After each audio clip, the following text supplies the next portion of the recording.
Assalamualaikum warahmatullahi wabarakatuh. Selamat pagi, siang, sore, dan malam bagi sobat-sobat Genbi dimanapun kalian berada.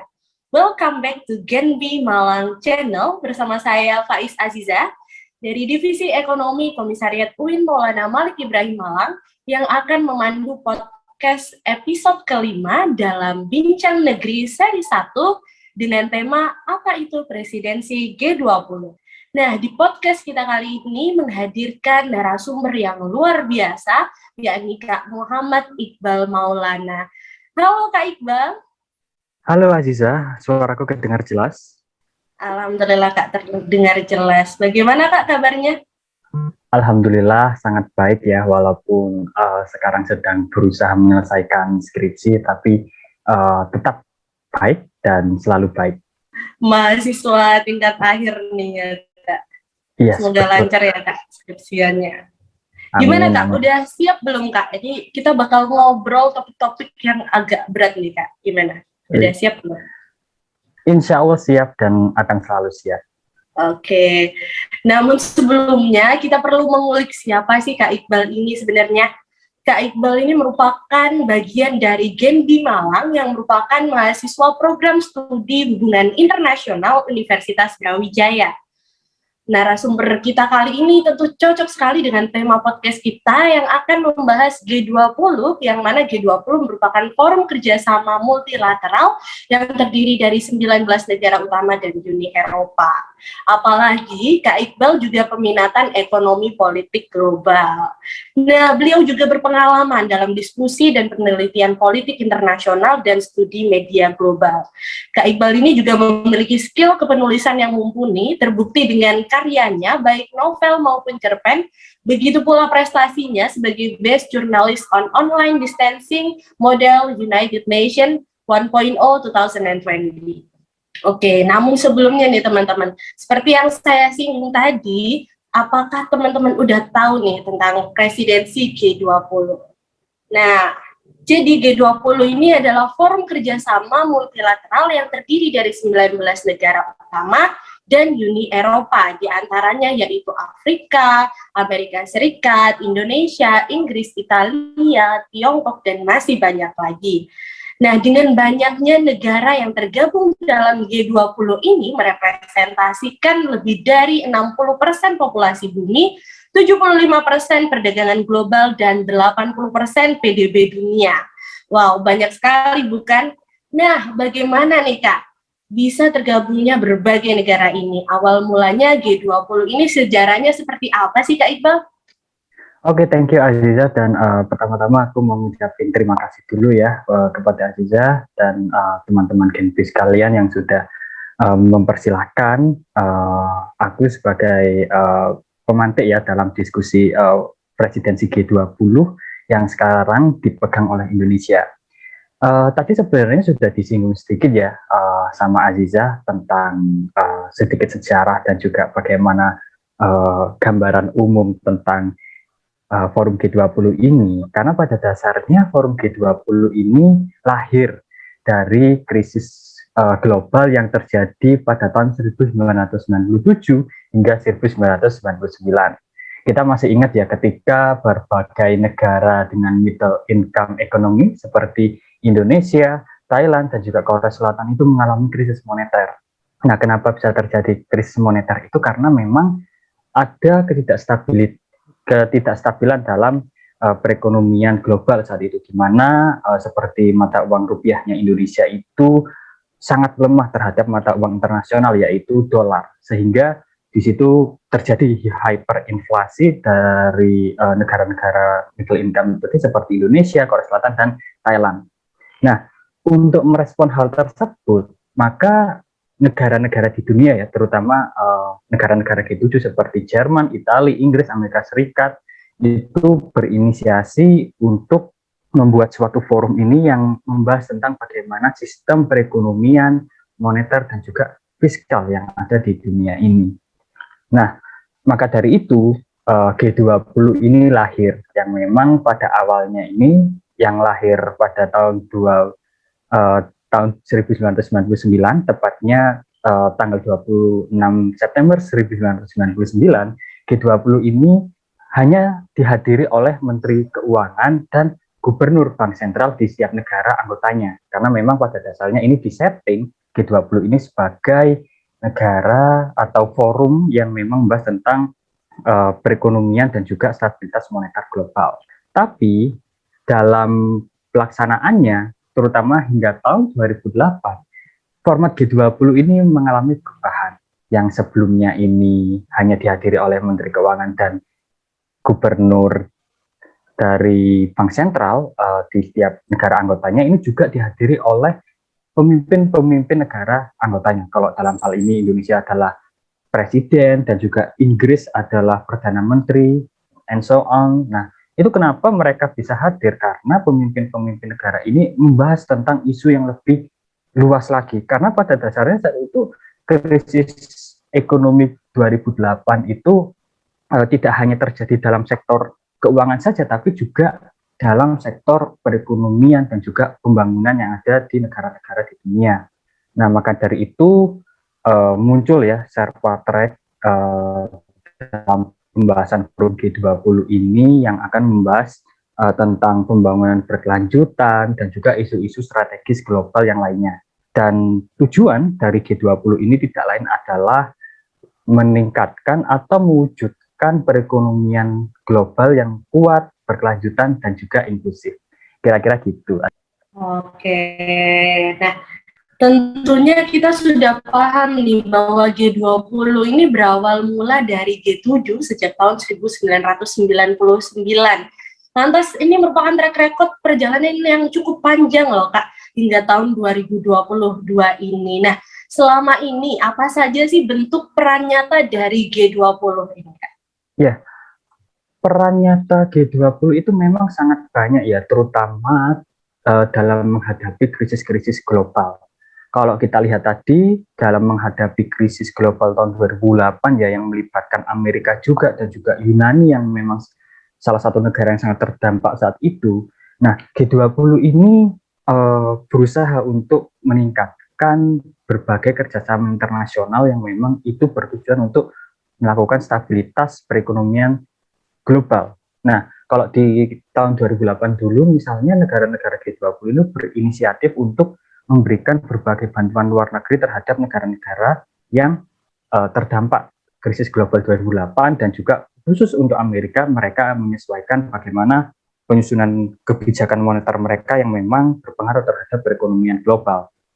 Tidak hanya itu saja, tapi G20 itu juga membahas tentang kebijakan pajak internasional agar nantinya negara-negara di dunia ini dapat mengantisipasi kejahatan transnasional yang memang itu berbasis terhadap penyelewengan pajak, pencucian uang, dan yang lainnya.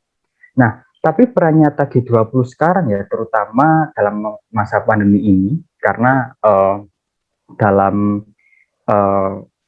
G20 tahun 2022 yang tuan rumahnya di Indonesia kan temanya adalah recover stronger dan recover together. Nah, maka dari itu sekarang G20 ini memiliki peran untuk meningkatkan kerjasama internasional agar negara-negara di dunia ini saling membantu untuk melakukan resiliensi global. Nah, resiliensi global ini diwujudkan dengan berbagai diplomasi, misalnya diplomasi kesehatan, misalnya tentang kerjasama vaksin, impor vaksin dari negara-negara yang ada di dunia, dan juga ini melakukan kerjasama dalam hal perdagangan. Artinya negara-negara di dunia itu akan melakukan kerjasama untuk memenuhi supply chain bagi negara mereka sendiri dan negara yang lainnya. Begitu. Tapi peran nyata G20 yang sangat menarik sekarang adalah bagaimana negara-negara besar di dunia yang menjadi anggota G20 ini membahas tentang perubahan iklim yang memang dalam hal ini akan diproyeksikan untuk menyesuaikan berbagai jenis bahan bakar ya, terutama mengurangi penggunaan bahan bakar fosil sebagai tindak lanjut dari Paris Agreement 2015 sehingga bisa menciptakan pembangunan yang tidak hanya berkelanjutan tapi juga ramah lingkungan. Gitu Aziza. Iya, saat ini sedang ramai diperbincangkan juga terkait sustainable finance, sustainability reporting ya kayak. Tentunya jadi hal urgent saat ini untuk dibahas.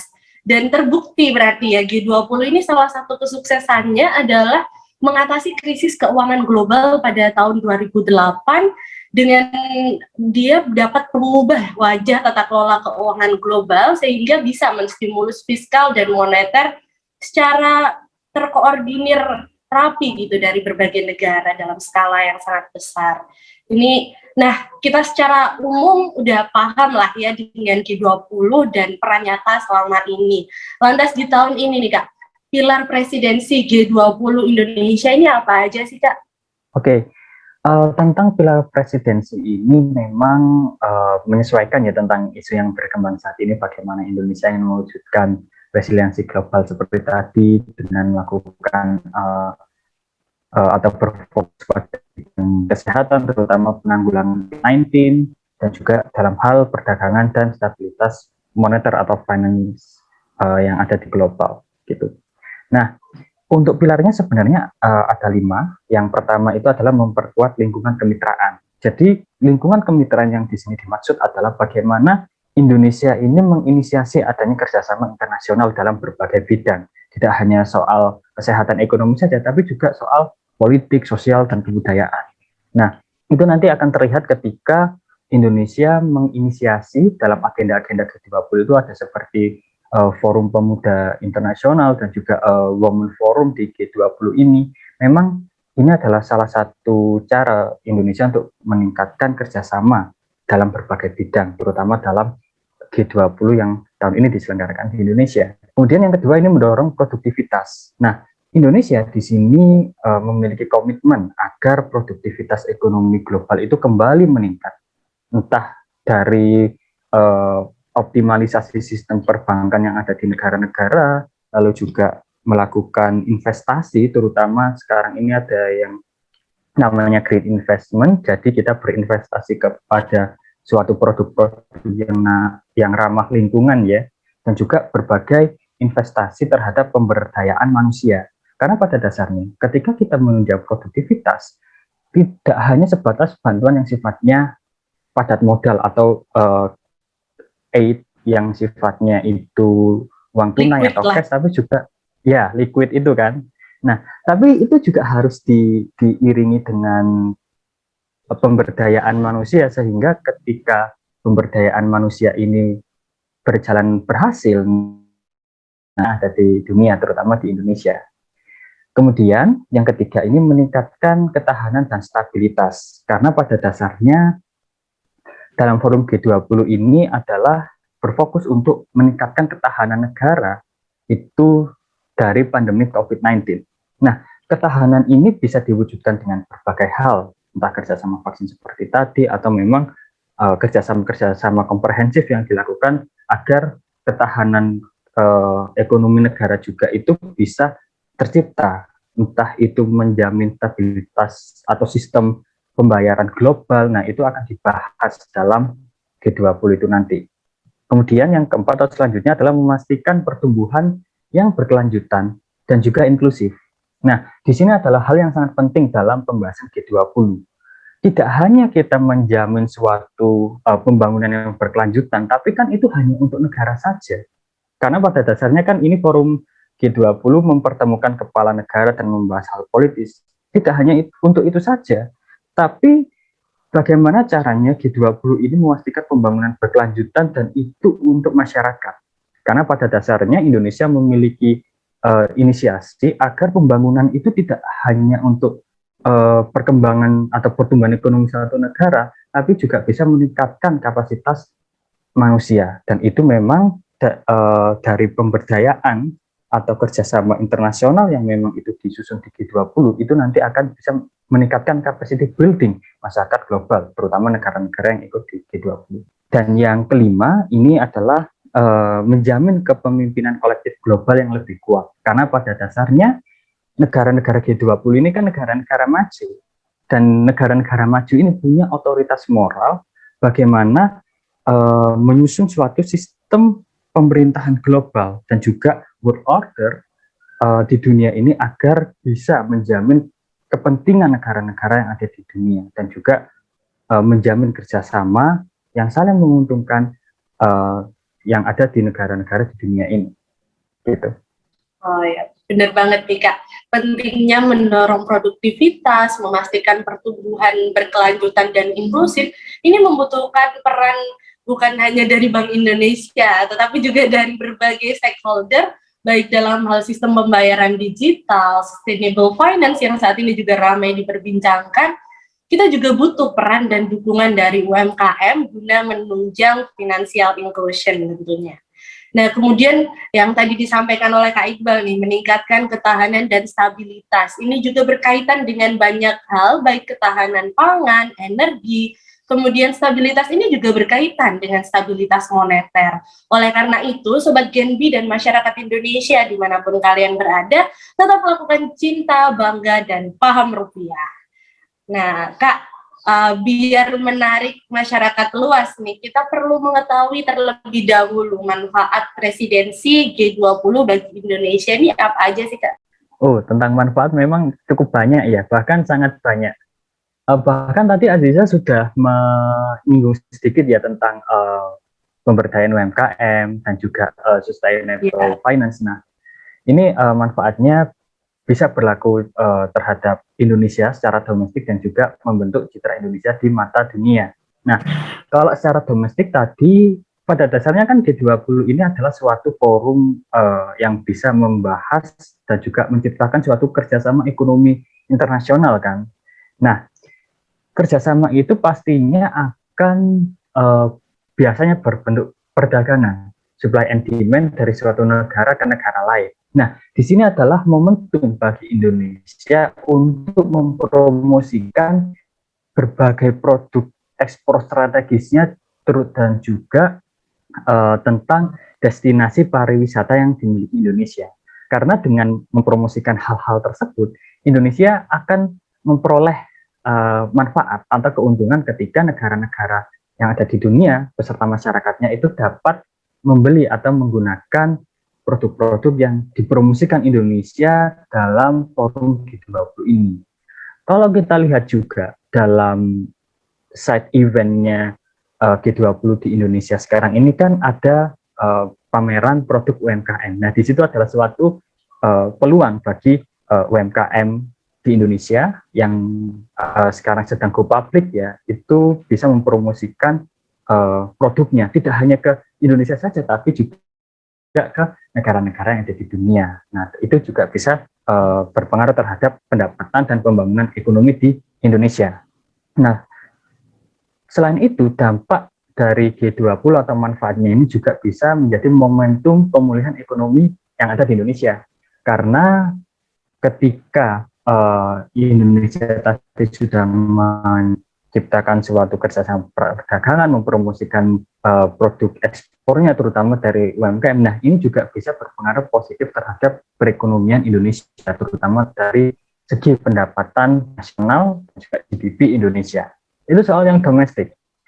Dan soal pembentukan citra Indonesia terhadap dunia atau yang sifatnya ini adalah outward looking. Nah, dari presidensi G20 di tahun 2022, nah, Indonesia ini bisa memperlihatkan tentang resiliensi ekonomi yang ada di negaranya terhadap dunia. Nah, karena pada dasarnya resiliensi ekonomi yang juga diikuti dengan resiliensi dalam bidang kesehatan ya, terutama dari vaccination rate-nya dan juga pertumbuhan ekonomi yang sekarang sudah mulai meningkat dalam era pandemi ini, terutama tahun 2021 dan 2022. Nah, ini juga bisa meningkatkan bagaimana pengaruh Indonesia dalam hal perdagangan atau ekonomi global, sehingga Indonesia dapat menginisiasi adanya kerjasama internasional dan juga perdagangan internasional yang memang ini bertujuan untuk meningkatkan resiliensi negara-negara di dunia dalam masa pandemi ini. Nah, kemudian ini juga bisa meningkatkan legitimasi dan kepemimpinan Indonesia dalam forum global. Nah, pada dasarnya ketika Indonesia sudah bisa menyelenggarakan G20 ini, apalagi di masa pandemi ya, nah itu juga bisa memperlihatkan bagaimana Indonesia memiliki kepemimpinan dan juga komitmen untuk menyelesaikan berbagai permasalahan yang ada di negara-negara di dunia ini. Nah, selain itu, hal yang juga menurutku menarik adalah Indonesia ini bisa menunjukkan kepemimpinannya dan representasinya atas dua wilayah. Karena kan Indonesia ini tergabung dalam dua wilayah. Kalau di barat itu ada Asia Tenggara atau direpresentasikan oleh organisasi ASEAN, dan di timur kita juga merepresentasikan Pasifik Selatan atau Oseania. Nah, dua kawasan ini kan mayoritas diisi oleh negara berkembang, sehingga dengan G20 ini, Indonesia juga bisa merepresentasikan dan membuka akses kerjasama bagi tidak hanya Indonesia sendiri, tapi juga kepada negara-negara berkembang yang ada di Asia Tenggara dan juga di Pasifik Selatan. Kemudian, last but not least, manfaat penyelenggaraan G20 ini adalah Indonesia dapat mengaktualisasikan soft power-nya, yaitu tentang artikulasi atau aktualisasi politik bebas aktif. Karena pada dasarnya politik bebas aktif ini adalah prinsip dasar Indonesia untuk melakukan hubungan luar negeri baik dalam diplomasi atau kerjasama internasional. Nah, dalam politik bebas aktif ini tidak hanya menciptakan perdamaian dunia, tapi Indonesia juga wajib untuk menciptakan kesejahteraan global, yang dalam hal ini adalah pemenuhan supply chain yang ada di dunia ini, produk-produk yang ada di dunia ini, dan juga Indonesia dapat menjamin bagaimana kesejahteraan itu bisa diwujudkan dengan pembangunan berkelanjutan, dan juga tentang pemenuhan produk di seluruh negara, dan juga bagaimana tentang Indonesia ini aktif juga dalam menginisiasi berbagai kerjasama yang memang itu dapat memenuhi kebutuhan masyarakat global. Sehingga di sini Indonesia memiliki peran strategis dalam presidensi G20 di tahun 2022 ini. Wah, keren sekali nih. Semoga masyarakat luas juga turut merasakan manfaatnya ya. Tentunya bukan hanya politik internasional, tetapi kita juga berharap bisa bangkit dari pandemi, dan tentunya UMKM bangkit untuk go internasional, bisa ekspor dan lain sebagainya ya Kak ya. Bisa dikenal oleh produknya, bisa dikenal secara internasional melalui G20 ini juga. Nah, mungkin nih Kak, sebelum menutup perjumpaan kita kali ini, ada pesan buat Sobat Genbi nggak Kak untuk mendukung presidensi G20 ini?